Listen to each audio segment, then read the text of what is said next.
All right, welcome. Tonight we're diving into the stuff of nightmares. Well, an anesthesiologist to nightmares anyway. We're talking about the high-risk airway. But don't worry, we're gonna have a little fun with it. Think of this as a comedy special, but one that could actually, save a life. So settle in. I know, don't quit my day job, right? Okay, with the world's worst medical joke out of the way, let's get serious. It's time to talk about the airways that really make us earn our paychecks, the ones that make your palms sweat just a little bit. So here's our set list for the evening. We've got four big headliners, and each one is a real character. We're going to kick things off with the obese airway. Then we'll move on to the obstetric airway, followed by the little ones, the pediatric airway. And for our grand finale, we'll tackle the trauma airway. Okay, first up on the mic, the obese airway. You know this one.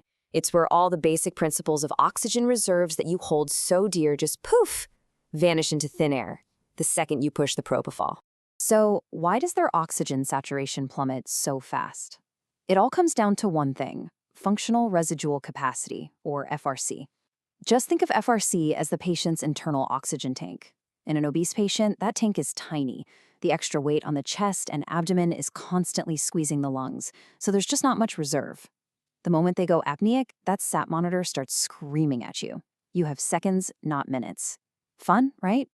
So, what's our secret weapon here? How do we buy ourselves more time and a better shot? It is all about positioning. We call it the ramp position, and it is an absolute game changer. The goal is to elevate the head and shoulders until their ear hole is level with their sternal notch. That's it.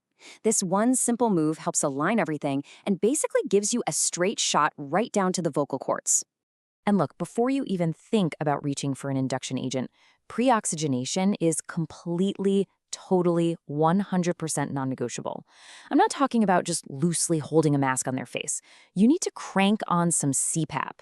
That little bit of continuous pressure, maybe 5 to 10 centimeters of water, helps pop open those compressed airways and really cram as much oxygen into that tiny FRC as you possibly can. It's like inflating the life raft before the ship starts sinking. Okay, moving on to our next act, the obstetric airway.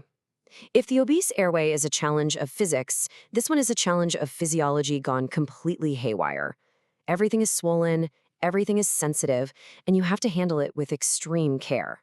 Here's the deal. All of the pregnancy hormones and extra fluid make the tissues in the airway incredibly swollen and friable. And friable is just a fancy word for it'll bleed if you look at it wrong.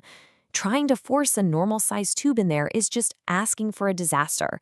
So rule number one, always go smaller. Grab a 6.0 or a 6.5. And since every pregnant patient is considered a full stomach, a slick, fast, rapid sequence intubation isn't just a good plan, it's the only plan. Okay, time to bring our next performer to the stage, the pediatric airway. Kids. They're tiny, they're wiggly, and they seem to be metabolically designed to desaturate at the drop of a hat. And the most important thing you have to remember is they are absolutely not just tiny adults. The anatomy is a whole different world. So what makes them so different? Well, for starters, their larynx, their voice box, sits way higher up in the neck. We call it cephalad. This totally changes your angle with the laryngoscope. Their epiglottis is also big, floppy, and omega-shaped, which can make it a real pain to control. And let me just bust a huge old-school myth right now. The narrowest part of a child's airway is not the cricoid ring. It's the vocal cords, just like in an adult. So with all that weirdness going on, how in the world do you pick the right endotracheal tube without it being a total guessing game? Well, lucky for us, there's some simple math that can save the day. For a classic, uncuffed tube, the magic formula you need to burn into your brain is this. Take the kid's age in years, divide it by 4, and then add 4. Boom. That's your tube size. It's simple, it's effective, and it'll get you right in the ballpark. Now, of course, a lot of us prefer cuffed tubes these days for that better seal. You can use this other formula, sure, but honestly, here's an even easier way to do it. Just calculate the uncuffed size like we just did, and then grab the tube that's a half size smaller. Both methods get you right where you need to be. Okay, the tube is in. Awesome. But how far in? Please don't just guess. We've got another beautifully simple rule for this. Just take whatever tube size you used and multiply it by 3. That number is your depth in centimeters, right at the lips. Easy. And now for our headliner, the main event, the act that demands absolute, unwavering precision, the trauma airway. In this scenario, every single tiny movement matters because one wrong one could be, well, catastrophic. The heart and soul of trauma airway management is manual inline stabilization, or MILS. This is not a suggestion, this is a commandment. Your partner's only job is to hold that head and neck in a perfectly neutral, straight line, preventing any movement. Your job is to open the airway using only a jaw thrust. And that C-collar, the front of it does not come off until the patient is paralyzed and you are literally about to put the blade in. Now let me be crystal clear about the one thing you must never do: the chin lift. Forget you ever learned it. In trauma, it is forbidden. Voted off the island. Banned for life. Why? Because lifting that chin extends the cervical spine. And if that patient has an unstable C-spine fracture, you might have just caused a permanent spinal cord injury. It's a gamble you can never, ever take. Whew, okay. You sat through the lecture, you took the notes. Now it's time for a little pop quiz. Let's do a quick case and see what stuck. Okay, so picture it. You've got an 8-year-old on the table for an appy. It's a straightforward case. You've decided to use an uncuffed tube. What size are you reaching for? And the answer is a 6.0.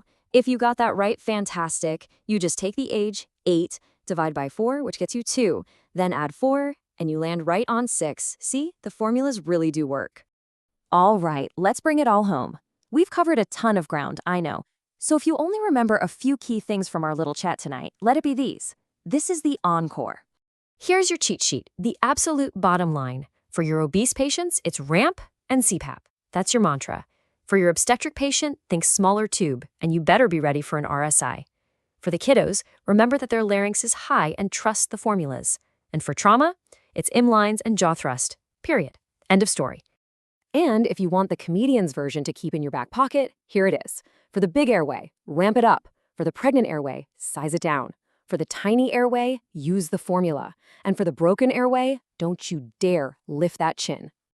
So there you have it. You've now got the playbook for some of the scariest airways we face. You know the moves, you know the pitfalls, which leaves me with just one final question for you to ponder. After all that, which one are you still secretly hoping doesn't pop up on your OR schedule tomorrow? Think about it. Thanks for tuning in.